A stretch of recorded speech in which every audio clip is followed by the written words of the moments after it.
பேரன்பு வணக்கம். எல்லோரும் நல்லா இருக்கணும். நீங்கள் இந்த மாதிரி பூஜை ரூம்லேயோ அடுப்படியிலையோ பீரோல்லையோ இது மாதிரி நியூஸ் பேப்பர் விரிக்கிற பழக்கம் நிறைய பேருக்கு இருக்கும். ஏன்னா அதை எடுத்து போடுறதுக்கு வசதியாக இருக்கும்னு நினப்போம்.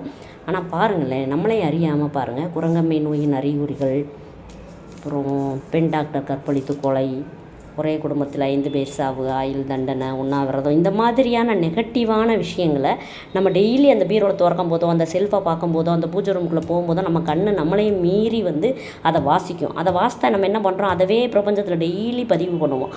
நம்ம பிரபஞ்சத்தில் எதை பதிவு பண்ணுறோமோ அது நமக்கு நடக்கும்ன்றது நமக்கு தெரியும். அது மாதிரி கண்ணீரஞ்சலி, இந்த மாதிரி விஷயங்கள்லாம் நம்ம பார்க்க அதுதான் நமக்கு வந்துக்கிட்டே இருக்கும். அதனால் தயவுசெய்து நியூஸ் பேப்பர் விரிக்கிற பழக்கத்தை விட்டுருங்க. நிறைய இருக்குது, நல்ல டவல் இருக்குது, நல்ல பேப்பர்ஸு ஸ்டிக்கர்ஸ் எல்லாம் போட்டு இப்போல்லாம் நல்லா வந்திருக்குது.